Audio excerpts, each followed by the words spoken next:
नमस्कार दोस्तों, एक बार फिर आप सभी को हार्दिक स्वागत और हार्दिक अभिनंदन है। दोस्तों, पीपल के वृक्ष को जल चढ़ाने से कौन सा पुण्य मिलता है, आइए जान लेते हैं। एक नागिन के उद्धार की इस महान कथा के माध्यम से समुद्र की गहराइयों में स्थित क्षीर सागर वहां का दृश्य अत्यंत दिव्य और मनोहर था। क्षीर सागर में लहरों के बीच में शेष नाग की शैया पर भगवान विष्णु सुकून से विराजमान थे। उनका नील वर्णी शरीर दिव्य आभा बिखेर रहा था। उनके समीप माता लक्ष्मी उनके चरण दबा रही थी। चारों ओर दिव्य प्रकाश था और वातावरण में शांत संगीत की ध्वनि गूंज रही थी। इसी बीच एक पावन पथ से आकाश मार्ग होते हुए देवर्षि नारद जी वहां पहुंचे। नारद जी के हाथ में उनका दिव्य वीणा था और मुख पर हल्की चिंता की रेखाएं थी। भगवान विष्णु ने नारद जी को देखा और मंद मुस्कान के साथ कहा, पधारो नारद, तुम्हारा स्वागत है। ऐसा प्रतीत होता है कि तुम कुछ व्यग्र हो। क्या बात है? क्या तुम्हारे भ्रमण में कोई अनहोनी घटी है? नारद जी ने शीश झुकाकर भगवान विष्णु को प्रणाम किया और कहा, हे प्रभु, मैं अभी अभी पृथ्वी लोक से लौट कर आ रहा हूं। पृथ्वी का भ्रमण करते हुए मैंने एक अत्यंत विचित्र दृश्य देखा। वहां कुछ लोग पीपल के वृक्ष को काटते हुए दिखे, जैसे उन्हें उसके महत्व का कोई ज्ञान ही ना हो। दूसरी ओर कुछ तपस्वी मुनि और साधक उस वृक्ष की पूजा कर रहे थे। वे उसकी परिक्रमा करते, उस पर जल अर्पित करते और मंत्र उच्चारण करते हुए भगवान विष्णु की स्तुति कर रहे थे। हे प्रभु, इस विरोधाभास को देखकर मेरे मन में जिज्ञासा उत्पन्न हुई। पीपल के वृक्ष का क्या रहस्य है? ये वृक्ष इतना पवित्र क्यों है कि कुछ लोग इसकी पूजा करते हैं और जिन्हें इसका ज्ञान नहीं है वे इसे काटने का पाप क्यों करते हैं? कृपा करके मुझे इसके महत्व के विषय में विस्तार से बताइए ताकि मैं इस ज्ञान को तीनों लोक में फैला सकूं। भगवान विष्णु के मुख पर एक कोमल मुस्कान खिल उठी। वे मंद स्वर में बोले, हे नारद, तुम्हारा प्रश्न अत्यंत महत्वपूर्ण है। पीपल का वृक्ष कोई साधारण वृक्ष नहीं है। यह वृक्ष स्वयं मेरे स्वरूप का प्रतीक है। यह न केवल देवताओं का निवास स्थान है, बल्कि इसकी पूजा से मनुष्यों के समस्त पापों का नाश होता है और उन्हें मोक्ष की प्राप्ति होती है। सुनो, मैं तुम्हें पीपल के वृक्ष के महत्व की एक कथा सुनाता हूं, जो यह स्पष्ट करेगी कि क्यों यह वृक्ष पवित्र है और क्यों इसकी पूजा करनी चाहिए। हे नारद, इस कथा का केवल वर्णन और श्रवण ही मनुष्य के लिए पुण्यदायी है। जो भी इस पावन कथा को श्रद्धा और भक्ति के साथ सुनता है या सुनाता है, उसे अनगिनत पुण्य प्राप्त होते हैं। जो व्यक्ति इस कथा का श्रवण करता है, उसके जन्म जन्मांतर के संचित पाप नष्ट हो जाते हैं, चाहे उसने अपने अज्ञानवश कितना ही बड़ा पाप क्यों ना किया हो। इस कथा के श्रवण से उसे पापों से मुक्ति मिलती है। इस कथा को सुनने वाला अपने पितरों का आशीर्वाद पाता है, उसके पूर्वज संतुष्ट होते हैं और उसे सुख, समृद्धि और शांति का वरदान देते हैं। इसके फल स्वरूप पितरों के ऋण समाप्त होते हैं और उनके मार्ग में आने वाली बाधाएं दूर होती है। इस कथा को सुनने वाला व्यक्ति अपने घर में दुर्भाग्य, दरिद्रता और कष्टों को दूर करता है। उसके परिवार में सुख, समृद्धि और लक्ष्मी का वास होता है। उसका जीवन सदा मंगलमय रहता है। यदि किसी स्त्री पुरुष को संतान सुख की प्राप्ति में बाधा हो रही हो, तो वो इस कथा को श्रवण करके पीपल के वृक्ष की पूजा करे। उसे संतान सुख की प्राप्ति अवश्य होती है। नारद जी ने आनंद और जिज्ञासा से कहा, प्रभु, मैं ध्यान पूर्वक सुन रहा हूं, कृपया इस कथा का वर्णन कीजिए। भगवान विष्णु ने कहा, हे नारद, पूर्व काल की बात है। एक अत्यंत गरीब व्यक्ति रहता था, जिसका नाम हरिदास था। हरिदास ईमानदार और परिश्रमी था, लेकिन उसका जीवन अत्यंत कठिनाइयों से भरा हुआ था। वो जंगल से लकड़ियां काटकर उन्हें बेचता और जैसे तैसे अपने परिवार का भरण पोषण करता था। उसका परिवार बड़ा था। बूढ़े माता पिता, उसकी पत्नी गायत्री और 3 छोटे छोटे बच्चे। हरिदास दिन रात मेहनत करता, फिर भी परिवार के लिए पर्याप्त भोजन जुटाना मुश्किल हो जाता। उसके घर में किसी भी प्रकार का धार्मिक कार्य नहीं होता था और ना ही देवताओं की पूजा अर्चना होती थी। हरिदास को शास्त्रों और धार्मिक महत्व के विषय में कुछ भी ज्ञान नहीं था। एक दिन हरिदास हाथ में कुल्हाड़ी लिए जंगल की ओर निकल पड़ा। वो सुबह से ही जंगल के एक एक कोने में घूमता रहा, पर उसे लकड़ियां तो दूर, एक भी सूखा पेड़ नहीं मिला। उसकी थकान बढ़ती जा रही थी और सूर्य अपनी मध्य अवस्था में चमक रहा था। हरिदास को चिंता सताने लगी कि यदि वो आज लकड़ियां नहीं ले गया तो घर में चूल्हा नहीं जलेगा। भूख और प्यास से व्याकुल होकर वो जंगल में और आगे बढ़ने लगा। जंगल का ये भाग अत्यंत भयानक था। ऊंचे ऊंचे वृक्ष, घनी बेलें और झाड़ियों ने सूरज की रोशनी तक को धरती पर आने से रोक रखा था। जगह जगह सर्प, बिच्छू और अन्य हिंसक जीवों के खतरे भी दिखाई देते थे, परंतु हरिदास की विवशता उसे वहां तक खींच लाई थी। बहुत देर तक भटकने के बाद अचानक उसकी नजर एक विशाल वृक्ष पर पड़ी। वो वृक्ष अपने चारों ओर एक अजीब सी आभा बिखेर रहा था। उसकी शाखाएं मानो आकाश को छू रही थी और उसकी जड़ें धरती को गहराई से बांध कर रखे हुए थी। ये पीपल का वृक्ष था। हरिदास ने मन ही मन सोचा, अरे वाह, कितना बड़ा और मजबूत वृक्ष है। यदि मैं इसकी कुछ टहनियां काट लूं तो आज का काम बन जाएगा। फिर उसने कुल्हाड़ी को मजबूती से थामा और वृक्ष के पास पहुंच गया। वृक्ष के नीचे खड़ा होकर उसने एक क्षण के लिए इधर उधर देखा और कुल्हाड़ी को ऊपर उठा लिया। जैसे ही वो कुल्हाड़ी से वृक्ष पर आघात करने वाला था, तभी एक भयंकर आवाज गूंज उठी, जो किसी स्त्री की सी प्रतीत हो रही थी। हे मनुष्य, ठहरो, तुम ये क्या अनर्थ करने जा रहे हो? हरिदास ने चौंक कर इधर उधर देखा, पर वहां कोई दिखाई नहीं दिया। अगले ही क्षण वृक्ष के तने के पास से एक भयानक काले रंग का सर्प प्रकट हुआ। उस सर्प की आंखें चमक रही थी, मानो उनमें अग्नि की ज्वालाएं जल रही हो। हरिदास भयभीत होकर पीछे हट गया। सर्प धीरे धीरे उसके सामने आकार धारण करने लगा। वो एक स्त्री का रूप धारण करने लगी। ये कोई साधारण स्त्री नहीं थी, बल्कि एक नाग कन्या थी। उसका चेहरा तेजस्वी था और उसकी आंखों में अपार रहस्य झलक रहा था। फिर नाग कन्या ने गंभीर स्वर में कहा, हे मनुष्य, तुम ये पवित्र पीपल का वृक्ष काटने जा रहे थे।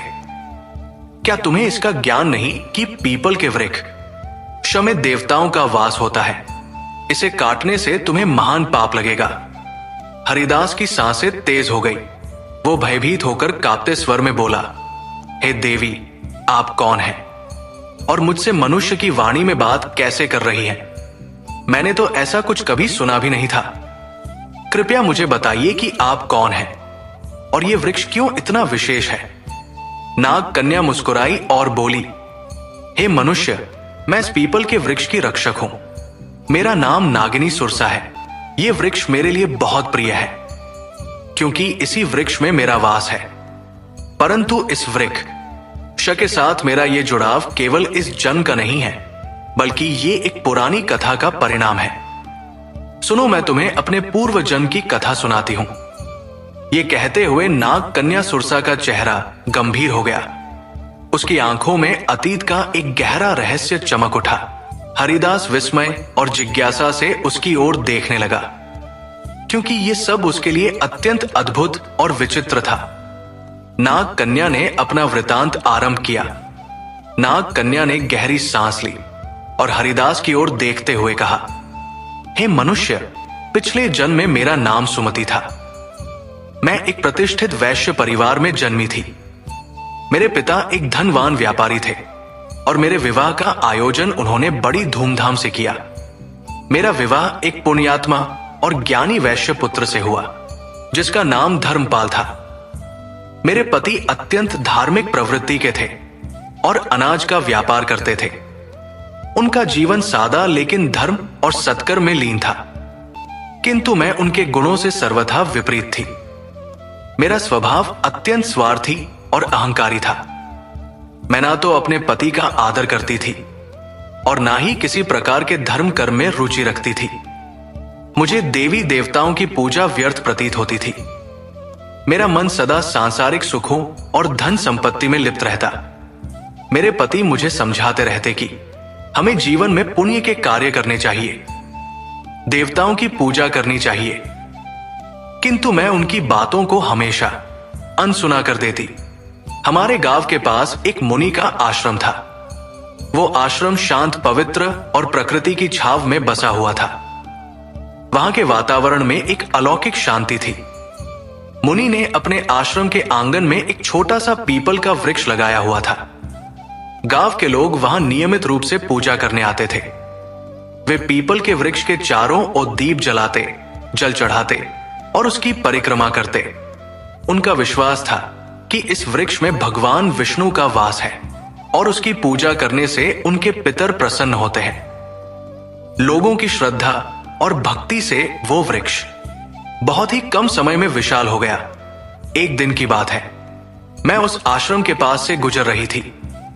वहां मैंने देखा कि एक ब्राह्मण अत्यंत श्रद्धा से उस पीपल वृक्ष की पूजा कर रहा था। वो वृक्ष के तले जल चढ़ा रहा था और मंत्रोच्चार कर रहा था। यह दृश्य देखकर मैं ठहाका मारकर हंसने लगी और कटु स्वर में कहा, अरे ब्राह्मण, तुम मूर्खों की तरह इस वृक्ष की पूजा क्यों कर रहे हो? यह तो केवल एक पेड़ है, ना फल देता है ना फूल। क्या यह पेड़ किसी काम का भी है? यह व्यर्थ का ढोंग है। तुम्हारी पूजा का कोई लाभ नहीं है। मेरे शब्द सुनकर वो ब्राह्मण अत्यंत शांत भाव से मेरी ओर देखता रहा। फिर वो गंभीर स्वर में बोला, हे देवी, तुम्हारा अज्ञान ही तुम्हारे इस व्यवहार का कारण है। क्या तुम्हें ज्ञात नहीं कि यह पीपल का वृक्ष मात्र एक साधारण वृक्ष नहीं है?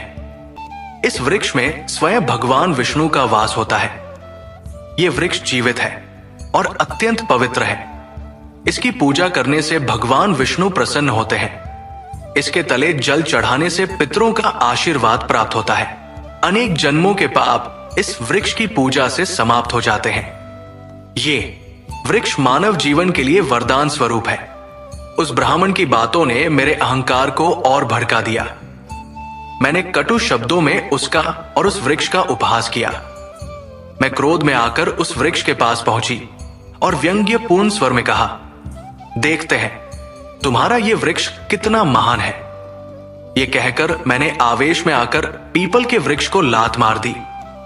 जैसे ही मेरी लात उस वृक्ष को लगी, उसी क्षण एक विचित्र घटना घटी।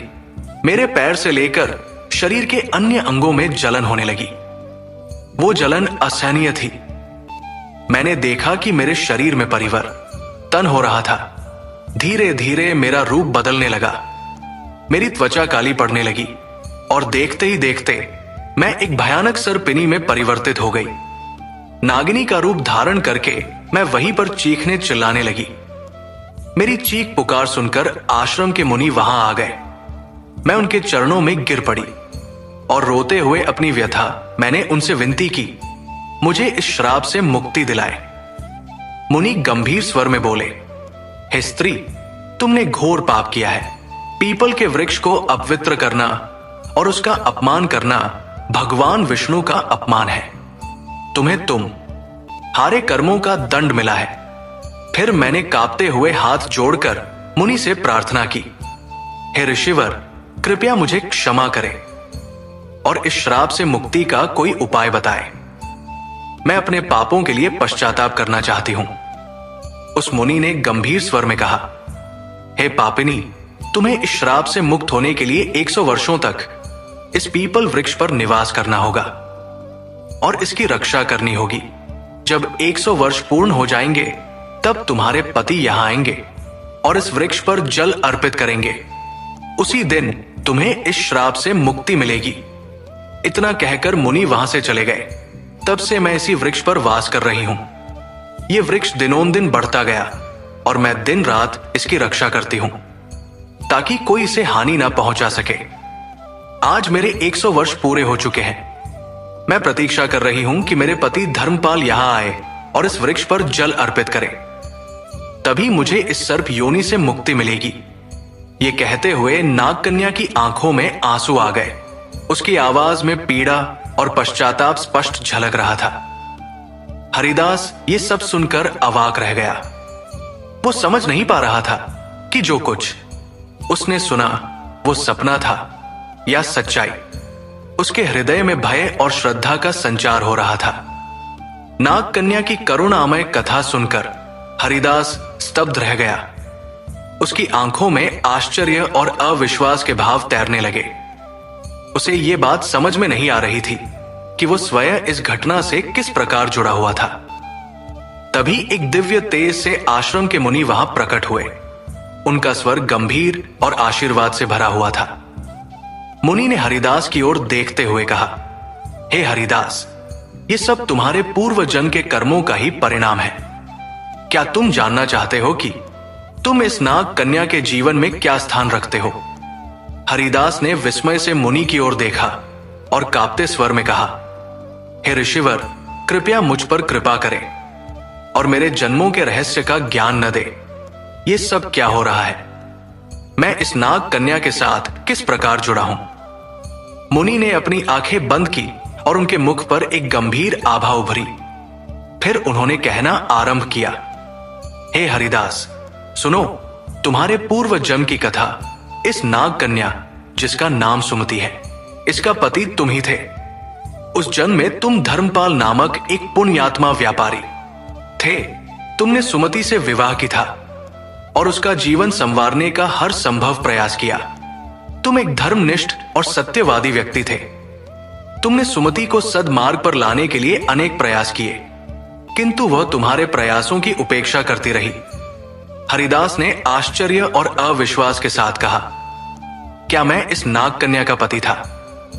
मुनि ने मुस्कुराते हुए कहा, हरिदास, सुमति ने अपने अहंकार और अज्ञान के कारण पीपल के वृक्ष का अपमान किया था, जिसके कारण उसे सर्प योनि का श्राप मिला। किंतु भगवान विष्णु ने तुम्हारे पुण्य कर्मों के कारण ये नियम बनाया कि केवल तुम्हारे हाथों से जल अर्पित होने पर ही सुमति को इस श्राप से मुक्ति मिलेगी। तुम यहां तक केवल अपनी नियति के कारण आए हो। तुम्हारा आज यहां आना संयोग नहीं है, बल्कि ये विधि का विधान है। सुमति जो अब तक चुपचाप खड़ी थी, मुनि की बात सुनकर हरिदास के चरणों में गिर पड़ी। उसकी आंखों से आंसुओं की धार बहने लगी।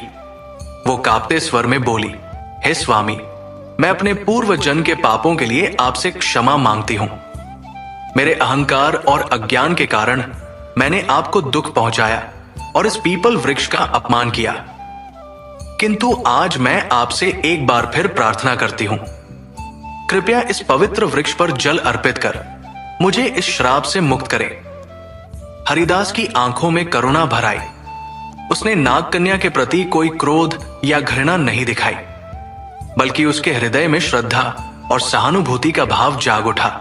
उसने मुनि की ओर देखा और कहा, हे ऋषिवर, मुझे बताइए, मैं इस पुण्य कार्य को कैसे पूरा करूं? मुनि ने हरिदास को पीपल वृक्ष के पास ले जाकर कहा, हे वत्स, इस वृक्ष पर श्रद्धा से जल अर्पित करो और भगवान विष्णु का स्मरण करो। इससे तुम्हारे पूर्व जन्म के बंधन समाप्त हो जाएंगे और सुमति को भी मुक्ति मिलेगी। हरिदास ने पास ही रखे कलश से जल भरा। वो पीपल वृक्ष के सामने खड़ा हुआ और अपने मन में भगवान विष्णु का ध्यान करते हुए जल अर्पित करने लगा। जैसे ही उसने जल की धार पीपल पल की जड़ों में चढ़ाई, एक अद्भुत घटना घटी। पीपल वृक्ष के नीचे एक दिव्य प्रकाश फैला और नाग कन्या का सर्प रूप धीरे धीरे नष्ट होने लगा। उस स्थान पर एक सुंदर तेजस्वी स्त्री प्रकट हुई। उसका चेहरा चमक रहा था, मानो वो स्वयं एक देवी हो। सुमति ने हाथ जोड़कर हरिदास और मुनि को प्रणाम किया। सुमति ने कहा, हे स्वामी, आपके पुण्य और भगवान विष्णु की कृपा से मुझे आज इस अभिशाप से मुक्ति मिली है। मैं आपके प्रति कृतज्ञ हूं। आपने न केवल मेरे पापों का प्रायश्चित करवाया, बल्कि मुझे मोक्ष के मार्ग पर ले आए। मुनि ने आशीर्वाद देते हुए कहा, हे सुमति, अब तुम स्वर्ग लोक को प्रस्थान करो। तुम्हारे इस श्राप का अंत हो चुका है। भगवान विष्णु तुम्हें आशीर्वाद दे। सुमति ने एक बार फिर पीपल वृक्ष की परिक्रमा की और वहां से दिव्य प्रकाश के साथ स्वर्ग लोक को प्रस्थान कर गई। इस घटना के बाद हरिदास के जीवन में बड़ा परिवर्तन आया। उसने पीपल वृक्ष की महिमा को समझा और प्रतिदिन उसका पूजन करने लगा। उसने अपने परिवार को भी धर्म के मार्ग पर चलने की प्रेरणा दी। वो जान गया कि पवित्र वृक्षों का सम्मान और देवताओं का स्मरण जीवन को सफल बनाता है। भगवान विष्णु ने पीपल वृक्ष के महत्व की कथा समाप्त की। उनके मुख पर करुणा और देव यता का तेज झलक रहा था। देवर्षि नारद जी अत्यंत भाव विभोर होकर बैठे थे। उन्होंने भगवान विष्णु की स्तुति करते हुए कहा, हे प्रभु, आपने पीपल वृक्ष की महिमा और ये कथा सुनाकर मेरी जिज्ञासा को शांत किया। मैं धन्य हो गया। इस कथा से यह स्पष्ट हुआ कि मनुष्य अपने अज्ञान और अहंकार के कारण ही पाप के मार्ग पर चलता है, किंतु आपकी कृपा से ही उसका उद्धार संभव है। ये वृक्ष न केवल पवित्र है, बल्कि स्वयं आपका दिव्य स्वरूप है। भगवान विष्णु मुस्कुराते हुए बोले, हे नारद, ये सत्य है। पीपल का वृक्ष सृष्टि का जीवन है। इसकी जड़ में मैं स्वयं निवास करता हूं। तने में भगवान शिव का वास है और शाखाओं में ब्रह्मा का। इस वृक्ष की पूजा करने से मनुष्य त्रिदेव का आशीर्वाद प्राप्त करता है। जो भी इस कथा को श्रद्धा से सुनेगा या सुनाएगा अथवा पीपल के वृक्ष की पूजा करेगा, उसे मेरे परम धाम की प्राप्ति होगी। उसके समस्त पापों का नाश होगा और उसे जीवन में सुख शांति तथा परलोक में मोक्ष का आशीर्वाद मिलेगा। नारद जी ने कहा, हे प्रभु, मैं अविलंब पृथ्वी लोक पर जाऊंगा और इस कथा का प्रचार करूंगा। मैं लोगों को ये बताऊंगा कि पीपल के वृक्ष का अपमान नहीं करना चाहिए। इसकी पूजा करके वे आपके सानिध्य को प्राप्त कर सकते हैं। तो दोस्तों, इस प्रकार से भगवान विष्णु ने नारद जी को पीपल के वृक्ष की महिमा सुनाई है। उम्मीद है आपको यह कथा पसंद आई होगी। वीडियो को लाइक जरूर करें और कमेंट में जय श्री हरि विष्णु अवश्य लिखें। साथ ही चैनल को सब्सक्राइब करें। आप सभी का धन्यवाद।